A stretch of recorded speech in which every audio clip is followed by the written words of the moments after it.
En poco más de medio siglo, los españoles iniciaron el proceso de ocupación del nuevo territorio, asentados en una veintena de poblados en el litoral y en el noroeste. Pasado el primer momento de sorpresa, comenzó la resistencia. Se había derrumbado la falsa creencia. Esos blancos barbados con palos que escupían fuego y venados tan altos como los techos ya habían demostrado que no eran los dioses que regresaban.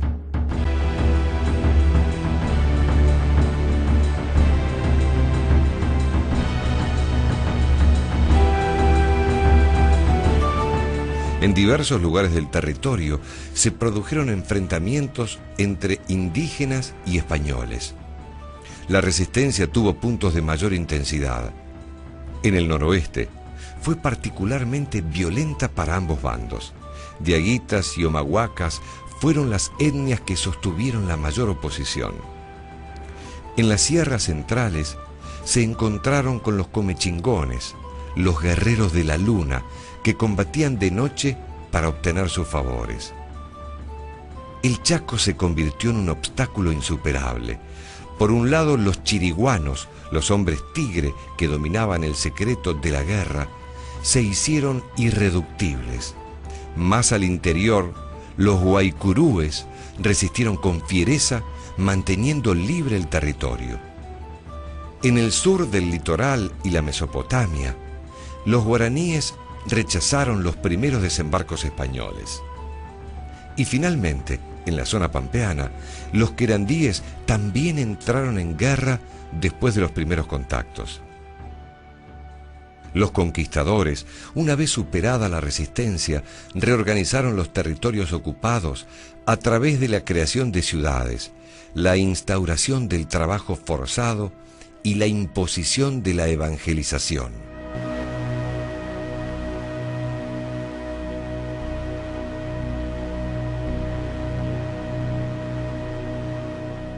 Durante la segunda mitad del siglo XVI, los españoles implementaron la política de reducciones, que básicamente consistía en reunir a los indígenas que habían sobrevivido a las grandes epidemias, a las guerras que estuvieron asociadas a la conquista, o que no habían huido de los pueblos, y concentrarlos en asentamientos nuevos, estas las reducciones, donde podían ser fácilmente controlados como mano de obra y donde se los podía evangelizar más fácilmente, es decir, donde la iglesia podía cumplir más fácilmente su responsabilidad de evangelizar estos pueblos.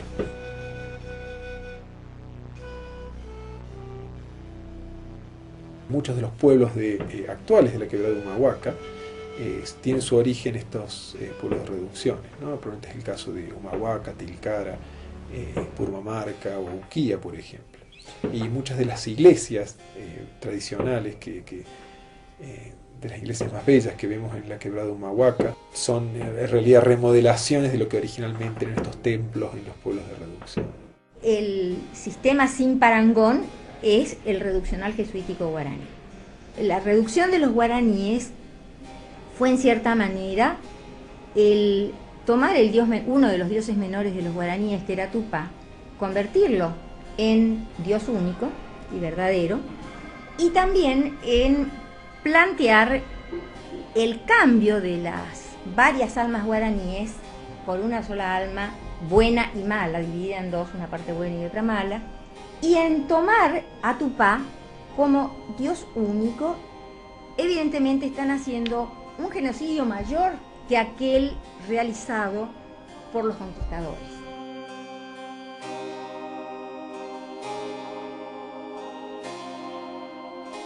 De cualquier manera, cuando llegaron los jesuitas, los guaraníes estaban ante tres frentes: la encomienda hispana, la plantación portuguesa, un monte en proceso de depredación, donde eran cazados como esclavos, y aparece una nueva posibilidad: la misión.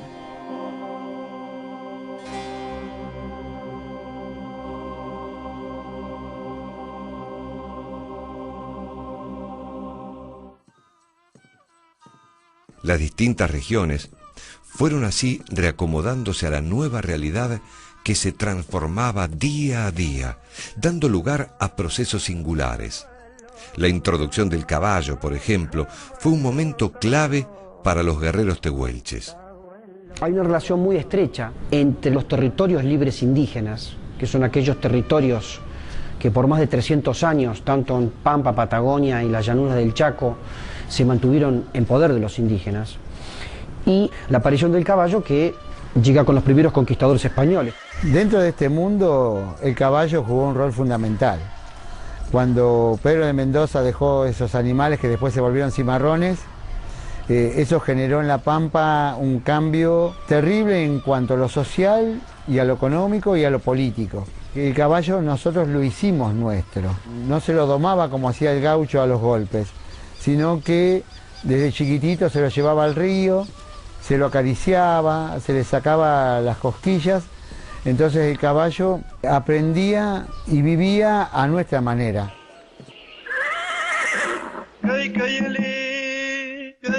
Una de las más funestas consecuencias de la conquista fue la conmoción sufrida en el mundo indígena por la pérdida de la tierra.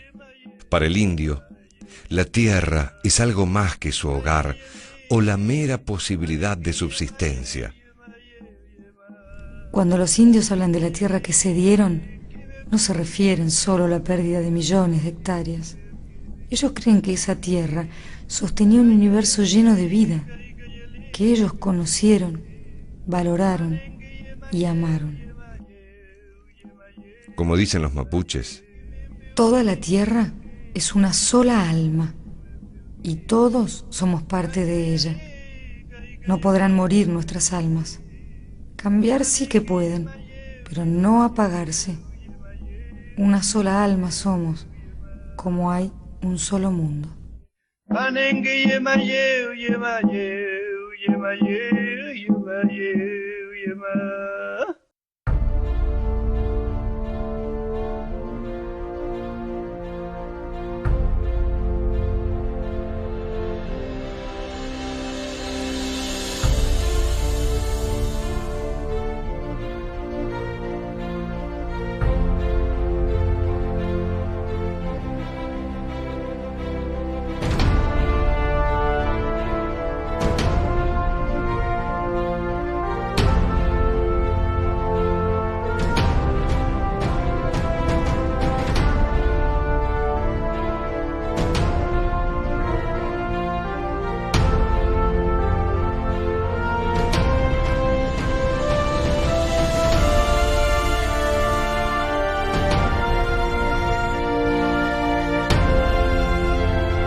Los bandeirantes fueron en definitiva facciones irregulares de cazadores de indios. Así como salían a cazar tigres, podían salir a cazar indios, pero los indios había que cazarlos vivos, llevarlos y venderlos, es decir, esclavizarlos. Y esa mano de obra era necesaria en las plantaciones de San Pablo, etc. Cuando los bandeirantes, en vez de ir a cazar los indios del monte, los indios bravos, los indios do sertão, como decían ellos, descubren que no, ya están reunidos en pueblos con un par de jesuitas están ahí. Entran sobre esas poblaciones, les importa muy poco que estuvieran allí los jesuitas, y en el fondo el tratamiento que hacen de esos indios es simplemente apresarlos, sobre todo a los jóvenes, a las mujeres, atarlos unos con otros y llevarlos en largas caravanas. Se morían por el camino porque se caían o porque no comían lo suficiente, pero llegaba un lote suficiente, lo vendían y ese era su rédito de estos bárbaros. Los jesuitas no pueden hacer frente a esto al principio, están tan sorprendidos como todos, e inician el repliegue de las misiones. Y va a ser un abandono definitivo, porque a partir de ese abandono nunca más la compañía vuelve al Guairá. Y hacia fines de 1631, inicios del 32, comienza este gran éxodo del Guairá.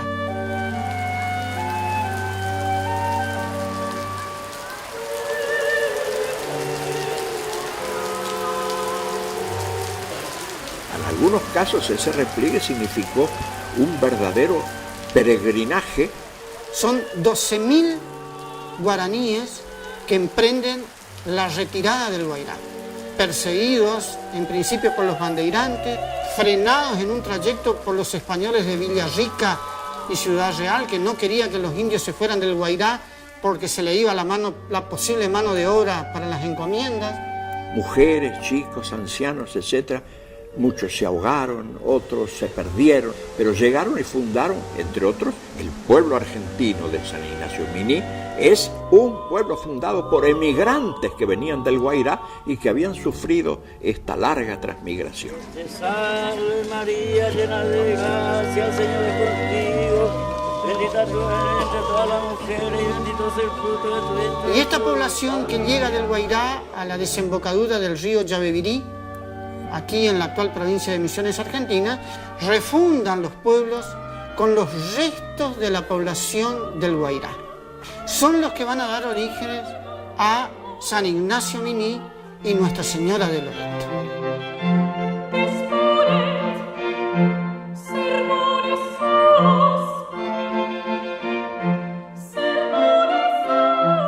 Misión de San Ignacio Miní.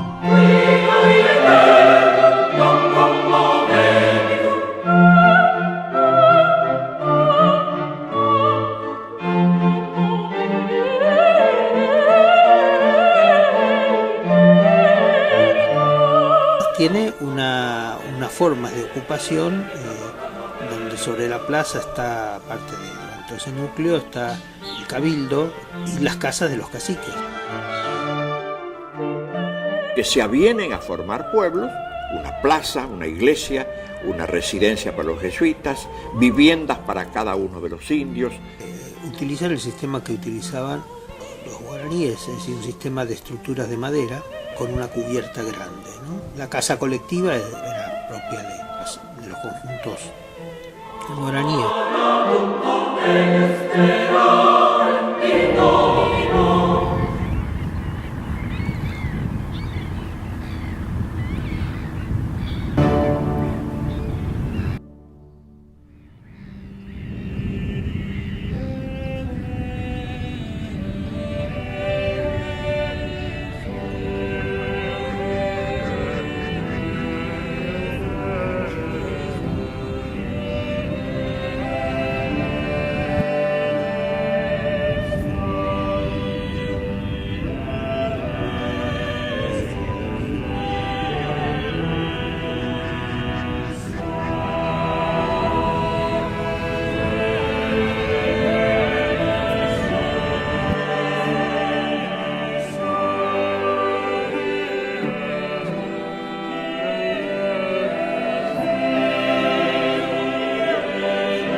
En 1608 el jesuita Luis de Valdivia envió a la Nueva Galicia, isla de Chiloé, a los padres Melchor Venegas y Juan Bautista Ferrufino a fundar una misión en esas islas. Como hito testimonial, yo diría el año 1608-1609, cuando aparecieron los primeros jesuitas en Chiloé. Bueno, fue el padre Luis de Valdivia en que envió al padre Venegas, acompañado del padre Mateo Esteban. Llegaron a Castro, por supuesto. Castro era un villorio pequeñísimo. Se dieron cuenta de las características de la zona a la cual ellos llegaban. El pueblo huilliche o beliche vivió de forma muy desgregada. Por lo tanto, para poder, ¿no es cierto?, efectuar una labor misional, los jesuitas tuvieron que agrupar estas comunidades en pueblos o capillas. Un gran jesuita que llegó allá y que estuvo como 40 años fue el padre Juan del Pozo. Llegó al año 1626 y ya pudieron darle establecer con mucha fuerza la llamada misión circular. Salían desde Castro 2 padres. Por supuesto, bote a remo, o dalca, como era en ese tiempo. Los misioneros no eran expertos en navegación, ellos eran expertos en salvar almas, pero recorrían capilla por capilla durante 6 o 7 meses en piraguas, acompañados por indios remadores o indios jugadores, donde enseñaban la doctrina en un proceso que se denominó misión circular o misión andante.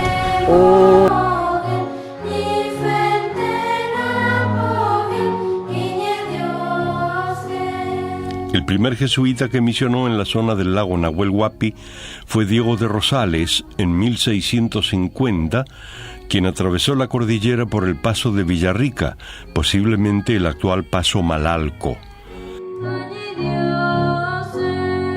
Es así como en el año 1567, la ciudad de Castro, ¿cierto?, que fue la ciudad originaria, fundacional, y que a través de esta ciudad, ¿no es cierto?, comenzó el proceso de conquista de todo Chiloé. En Chiloé. En 1652 llegó a Chiloé el padre Nicolás Mascardi. Y fue destinado, o sea, el primer rector del colegio de Castro, del nuevo colegio de Castro, de cual determinación que se tomó en Roma, existen los documentos que lo prueban en el archivo de los jesuitas en Roma, fue el padre Nicolás Mascardi. Antes de ir a Argentina había sido el director o rector del colegio que los jesuitas tuvieron en Castro. En 1666, el gobernador de Chiloé envía una expedición al otro lado de la cordillera y capturan a puelches y pollas para venderlos como esclavos en Castro. En las típicas malocas que se hacían en Chiloé, que eran evidentemente ilegales, se habían capturado indígenas en la zona patagónica. Entonces había un grupito en Chiloé, presos, y comienzan a visitarlo los jesuitas, Mascardi sobre todo. Ahí aprende el idioma polla. ¿Bien? Que Mascardi logró la liberación de estos indios porque pudo demostrar claramente a las autoridades, que probablemente lo sabían, de que estos indios no eran del archipiélago. Bueno, Mascardi es un hombre que se va a destacar por su entrega a la gente.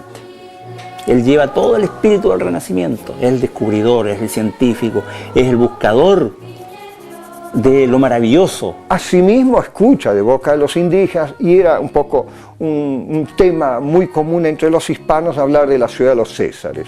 Esta búsqueda de los Césares lo ponen por sobre su idea apostólica Mascardi. Yo creo que leyendo, revisando todo el material que he tenido la oportunidad de ver, Mascardi era un misionero innato. Es el hombre que recorrió la Patagonia, el primer europeo que al menos del cual tenemos testimonio de que recorre la Patagonia en su extensión casi completa hasta el Estrecho de Magallanes, y es un hombre que el primero que dejó huella cristiana. Los va convirtiendo al culto cristiano, y hay una mujer que le dicen la reina, una mujer muy influyente de esta parte, que es cautiva. Y esa mujer estaba muy compenetrada, digamos, del hecho misionero, y entonces era la que animaba al grupo, ¿no es cierto? Las cartas mismas de Nahuel Huapi relatan el cómo se fue este vínculo, quién era la jefa de este grupo de cautivos, era una mujer. Ahí está la famosa historia de la reina, ¿no? Que ella le da esas esperanzas de que puede prosperar, de crearse una misión en esta parte. Y Mascardi con la esperanza de ahí establecer una nueva misión, una ampliación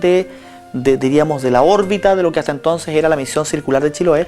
El padre Mascardi consigue la liberación de este grupo de indígenas y con ellos funda en 1670 la misión de Nahuel Huapi en la costa norte del lago, actual península Huemul.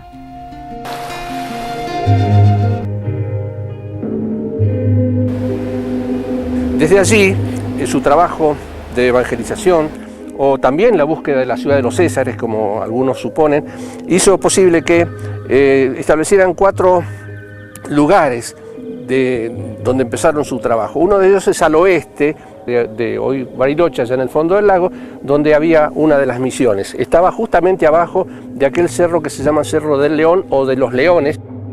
Bueno, estamos acá en lo que hoy se conoce como las cavernas de Viejo Volcán. Antiguamente era conocido como el Cerro del León o de los Leones. El nombre en realidad tiene que ver con que se creía de que este era uno de los lugares principales donde habitaba el cacique Sayhueque, que era conocido también como el León. Es un lugar estratégico muy interesante, y a la falda de este cerro estuvo ubicada una de las misiones que, bueno, formaron parte de aquel proyecto jesuita.